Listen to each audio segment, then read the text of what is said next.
తెలంగాణ భవన్లో మాజీ మంత్రి ప్రశాంత్ రెడ్డి మాట్లాడుతున్నారు. ఇప్పుడు లైవ్ చూద్దాం. 13 హామీలు నెరవేర్చలేక ఇవాళ ఇటువంటి వ్యవహారం చేస్తా ఉన్నావు. మహిళల్ని కించపరుస్తా ఉన్నావు. కేసీఆర్ లాంటి వ్యక్తిని ఇష్టం వచ్చినట్టు నోటికొచ్చినట్టు మాట్లాడుతూ ఉన్నావు. ఇవన్నీ కూడా తెలంగాణ ప్రజలు గమనిస్తున్నారు. నీకు రాబోయే రోజుల్లో తెలంగాణ మహిళా లోకం నీకు తగిన శాస్తి చెప్పుతుంది అని చెప్పి ఈ సందర్భంగా నీకు హెచ్చరిస్తా ఉన్నాను. జై తెలంగాణ, జై కేసీఆర్.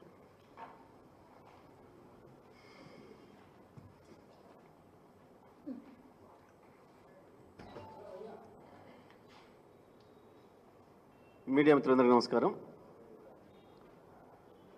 ముందుగా మిత్రులు ప్రశాంత్ రెడ్డి గారు చెప్పినట్టు ఈరోజు ఏదైతే ఎస్సీ వర్గీకరణకు సంబంధించి తెలంగాణ రాష్ట్రంలో ఆనాడు సమైక్య ఆంధ్రప్రదేశ్లో కావచ్చు, తర్వాత తెలంగాణ రాష్ట్రంలో కావచ్చు, దాదాపుగా 40 సంవత్సరాలుగా ఏదైతే ఉద్యమం కొనసాగిందో ఇవాళ అది న్యాయమైందని, అది చేయడానికి కావాల్సిన చర్యలు ప్రారంభించవచ్చు అని చెప్పి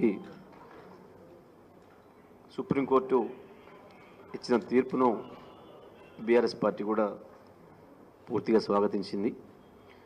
వాస్తవానికి తెలంగాణ రాష్ట్రం ఏర్పడిన వెంటనే గౌరవ ముఖ్యమంత్రి గారు శాసనసభలో తీర్మానం ప్రవేశపెట్టి ఏకగ్రీవంగా కేంద్రానికి పంపించి వెంటనే తగు చర్యలు తీసుకోవాలని చెప్పి 10 సంవత్సరాల క్రితమే చెప్పడం జరిగింది. అదే సందర్భంలో చాలా సంవత్సరాల ముందు నుంచి ఆ ఎంఆర్పిఎస్ ఉద్యమంలో పాల్గొని ఆ ఉద్యమంలో అమరులైన బిడ్డలకు కూడా బీఆర్ఎస్ పార్టీ నుండి, ప్రభుత్వం నుండి సహకారం అందించి వారి కుటుంబాలకు సహాయం అందించింది కూడా కేసీఆర్ గారే. మొదటి నుండి కూడా మా పార్టీలో ఉన్న ఇతర వర్గాలందరినీ కూడా ఒప్పించి బీఆర్ఎస్ పార్టీ పెట్టిన రోజు నుంచి కూడా 20 సంవత్సరాల నుంచి కూడా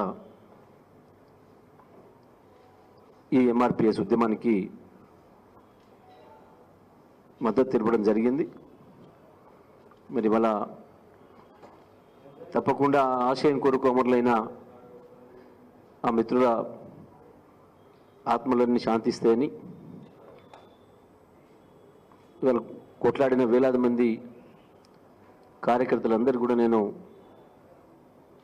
శుభాకాంక్షలు తెలియజేస్తూ, మరి ప్రభుత్వాలు కూడా, కేంద్ర రాష్ట్ర ప్రభుత్వాలు కూడా వెంటనే కోర్టు తీర్పుకు అనుకూలంగా చర్యలు ప్రారంభించి నేను సాధ్యమైనంత తొందరలో అమల్లోకి తీసుకురావాలని చెప్పి కోరుతూ,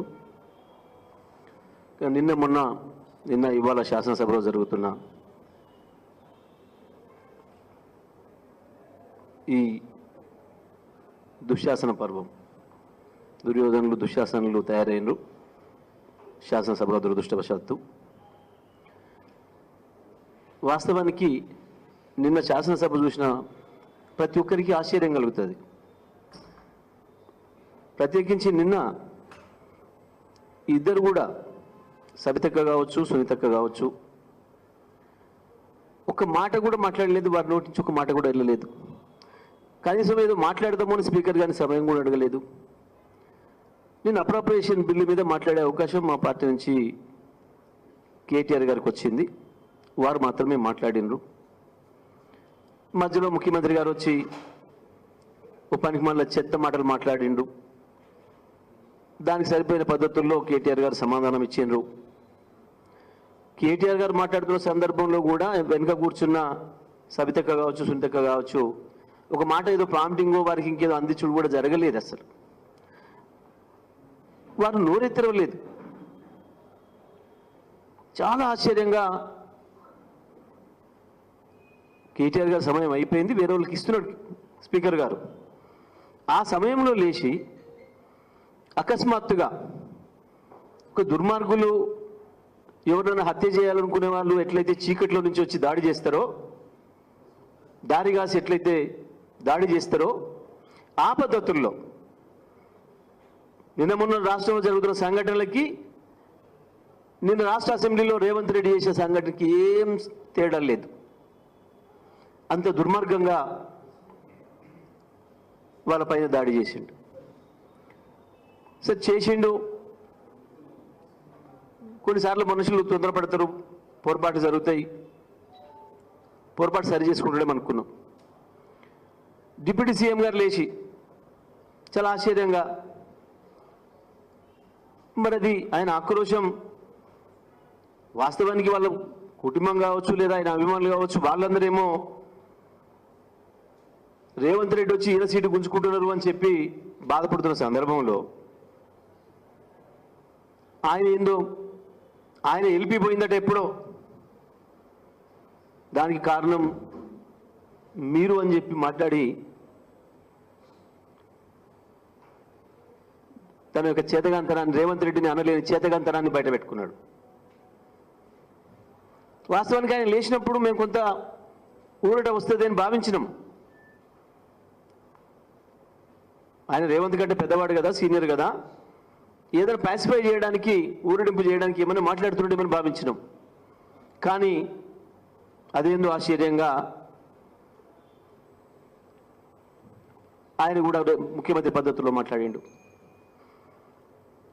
ఆ తర్వాత నిన్నటి నుంచి ఈ రోజు వరకు కూడా అదే పనిగా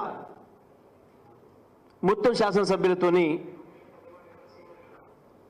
దాడి చేయించే ప్రయత్నం చేస్తున్నారు. ఏంటిది కారణం? పాత పగలు కావు, పాత కక్షలు కావు. మొన్న శాసనసభ చర్చల్లో భాగంగానే పద్దుల మీద మాట్లాడుతూ రాత్రి 2 అయినా సరే 3 అయినా సరే ఈ రాష్ట్రంలో మహిళల పైన జరుగుతున్న అత్యాచారాల గురించి, వాళ్ళకు అండగా, వాళ్ళకు ఊరటగా శాసనసభ దృష్టికి తీసుకురావాలని, వాళ్ళకు ఒక ధైర్యాన్ని ఇప్పియాలని చెప్పి